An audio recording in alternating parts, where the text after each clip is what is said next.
तू काही कर पण तोंड उघडू नको. राजकारणात अनेकांना हा सल्ला दिला जातो.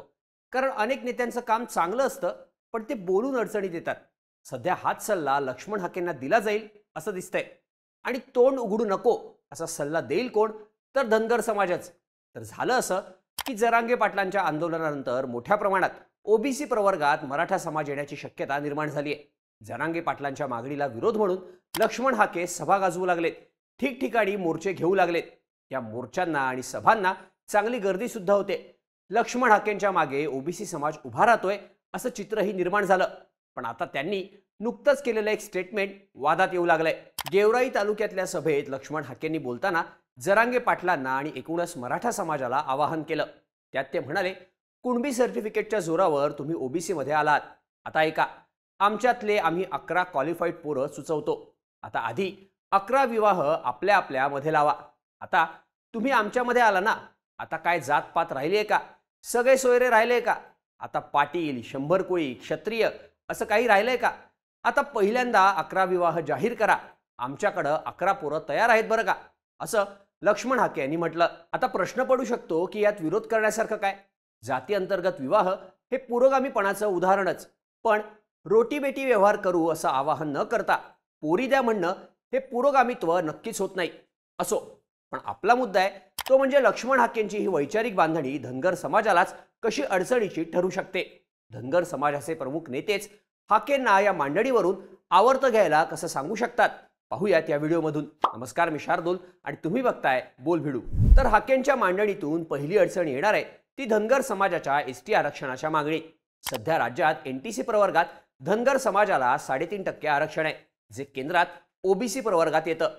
पण धनगर समाजाच्या अनेक नेत्यांनी अनेक वर्ष आपल्या जातीचा समावेश अनुसूचित जमातीमध्ये म्हणजेच एसटी प्रवर्गात करावा अशी मागणी केली आहे. आणि त्यासाठी प्रमुख आधार आहे तो धनगड आणि धनगर हा शब्दप्रयोग. घटनेत धनगड समाजाचा समावेश हा अनुसूचित जमाती आहे, पण धनगरांचा उल्लेख नाही.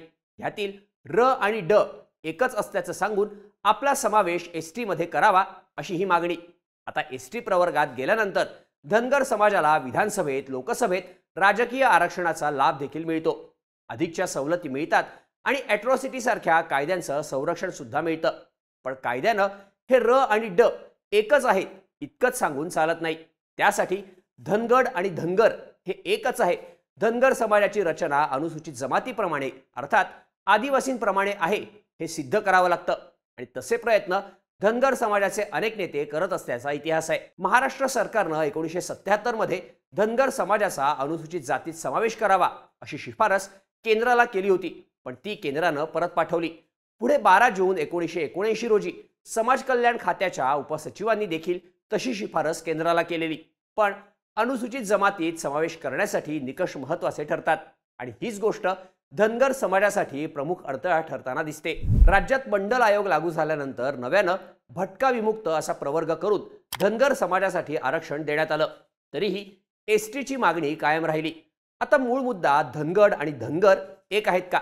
तर यासाठी 2005 मध्ये राज्यातील धनगर आणि मध्य प्रदेश, झारखंड येथील धनगड वा धांगड यांच्यामध्ये साधर्म्य आहे का याची शास्त्रीय पाहणी करण्यासाठी पुण्यातील ट्रायबल रिसर्च इन्स्टिट्यूटला सांगण्यात आलं. या इन्स्टिट्यूटनं आपला अहवाल 2006 साली सभापतींना सादर केला, ज्यात ओरांशी संबंधित असलेल्या धनगड, धांगड यांच्या प्रथा, परंपरा, देवस्थानं, राहणीमान, चालीरीती यांचा महाराष्ट्रातल्या धनगर जमातीशी कसलाच संबंध नाही असं सांगण्यात आलं होतं. त्यानंतर 2014 मध्ये पुन्हा आयोग नेमण्यात आला, पण हा काळ निवडणुकांचा होता. भाजपनं धनगर समाजाला तसं आश्वासन दिलं आणि 2016-17 मध्ये धनगर समाजाचा एसटी प्रवर्गात समावेश करण्यासाठी टाटा इन्स्टिट्यूट ऑफ सोशल सायन्सेसला अहवाल देण्यास सांगितलं. या संस्थेनं दिलेल्या अहवालात देखील धनगड, धनगर भिन्न असून धनगर समाजाच्या चालीरीती आदिवासी समाजाप्रमाणे नाहीत असं सांगितलं. आता हाकेंच्या विषयात इतका इतिहास सांगण्याचं कारण काय? तर धनगर समाजाचा संघर्षच एसटी आरक्षणासाठी आहे आणि इथे आपल्या प्रथा, परंपरा या कशा आदिवासी समाजासोबत जुळणाऱ्या आहेत हे धनगर समाजाला सातत्यानं दाखवावं लागणार आहे. तसे पुरावे द्यावे लागणार आहेत. पण हाके धनगर समाजाला स्थिर स्थावर असणाऱ्या मराठा समाजाकडे घेऊन जात आहेत, ज्यामुळं दुसरी वैचारिक बांधणी होते मराठा धनगर एक असण्याची. आता दुसऱ्या मुद्द्यात या वैचारिक मांडणीमुळे धनगर समाजाची राजकीय अडचण कशी होते आणि मध पॅटर्न कसा समोर येतो ते समजून घेऊ. तर दुसरी मांडणी आहे ती म्हणजे जो शेती करतो तो मराठा आणि जो पशुपालक आहे तो धनगर. दोन्ही जाती मुख्य धारेतल्याच, त्यामुळं कोणत्याच प्रकारचं मागासलेपण मराठा जसं सिद्ध करू शकत नाही तसाच तो धनगर समाज सुद्धा करू शकत नाही. आता मराठा आणि धनगर एकच या मांडणीसाठी अनेक अभ्यासक वेगवेगळे दाखले देत असतात. जसं की मराठे आणि धनगर यांचे रोटीबेटी व्यवहार होत आहेत. बारामतीमधील पणदरे गावात अगदी अलीकडच्या काळात म्हणजे दुसऱ्या तिसऱ्या पिढीपर्यंत मराठा धनगर सोयरीक होत होती. अगदी शाहू महाराजांनी सुद्धा आपल्या कन्येचा विवाह होळकरांच्या घरात केला होता.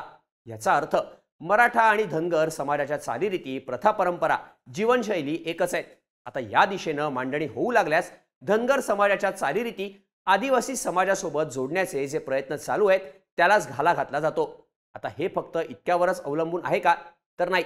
धनगर समाजाला राज्यात NTC प्रवर्गातून आरक्षण आहे, म्हणजे स्वतंत्रपणे शैक्षणिक आणि नोकरीत धनगर समाजाला आरक्षण आहे, OBC सोबत नाही. पर्यायानं मराठा समाजाचा समावेश जरी OBC प्रवर्गात झाला तरीही NTC मधील ना नोकऱ्यांमध्ये स्पर्धा वाढते ना शैक्षणिक प्रवेशात स्पर्धा वाढते. राहतं ते फक्त राजकीय आरक्षण. सर्वसामान्य धनगर समाजासमोर राजकारणाचा प्रश्न महत्त्वाचा आहे की मुलांच्या शिक्षण आणि नोकऱ्यांचा. अर्थात धनगर समाजाला अडचणच निर्माण होत नाही, तर जरांगे पाटलांना विरोध का करायचा असा प्रश्न धनगर समाजाकडून सुद्धा विचारला जातोय. फक्त राजकीय आरक्षणासाठी दोन समाजांमध्ये कायमची कटुता का निर्माण करायची हा मूळ मुद्दा. अर्थात माळी समाजाचा समावेश राज्यात OBC वर्गात आहे, त्यामुळं भुजबळांचा विरोध व्हॅलिड, तर हाकेंच्या विरोधाला लॉजिकच नाही असं सांगण्यात येतं. अर्थात हाकेंच्या भूमिकेमागं राजकीय स्वार्थ असल्याची भावना खुद्द धनगर समाजाकडूनच बोलून दाखवली जाते. यामागचा नेमका स्वार्थ काय? तर मध पॅटर्न. 2023 साली चौंडी इथं झालेल्या कार्यक्रमात स्वतः जरांगे पाटील देखील हजर होते. राजकारणात भाजपनं माधव पॅटर्न आणला, पण त्याचा राजकीय फायदा फक्त माळी आणि वंजारी समाजाला झाल्याचं मत धनगर समाजाचं आहे. गोपीनाथ मुंडेंमुळे वंजारी आणि छगन भुजबळ यांच्यामुळे माळी समाजाला सत्तेच्या पायऱ्या चढता आल्या, पण धनगर समाजाला लोकसभेत आणि विधानसभेत प्रतिनिधित्व मिळालं नाही.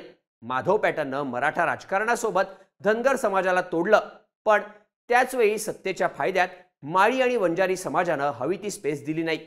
ह्यातूनच मराठा आणि धनगर यांच्या एकत्रीकरणाचा मध पॅटर्न काही धनगर नेते समोर आणत असतात. जरांगे पाटलांचा विरोध सुद्धा धनगर समाजाला राहिलेला नाही. अर्थात या समीकरणामुळे धनगर बाजूला गेला तर त्याचा तोटा भाजपसारख्या पक्षांना होतो. तो होऊ नये आणि धनगर समाजाचं राजकारण हे माळी आणि वंजारी समाजासोबतच राहावं या विचारातून हाके मांडणी करू लागले, तर मराठा समाजासोबत जोडून किंवा स्वतंत्र राहून धनगर समाजाचं राजकारण व्हावं या मांडणीत इतर नेते आहेत. पण या दोन्ही मांडण्यांमध्ये ठाम मराठा विरोध कुठेच नाही. हाकेंच्या भूमिकेमुळे मात्र OBC आणि मराठा असा भेद धनगर मराठा असा होत आहे, ज्याचा फटका धनगर समाजालाच बसू शकतो असं सांगण्यात येत आहे. थोडक्यात मध पॅटर्नला अटकाव, ST मधील समावेशाच्या मागणीला अटकाव अशा गोष्टी हाकेंकडून कळत नकळतपणे समोर आणल्या जात आहेत. साहजिकच हाके धनगर समाजाच्या राजकारणात देखील एकटे पडल्याचं दिसतं. ते यामुळेच. तुम्हाला काय वाटतं? हाकेंची भूमिका कोणाच्या सोयीची ठरते? ह्याबद्दलच्या तुमच्या प्रतिक्रिया आम्हाला कमेंट करून नक्की सांगा आणि अशाच माहितीपूर्ण व्हिडिओजसाठी बोल भिडूच्या YouTube चॅनलला सबस्क्राईब करायला विसरू नका.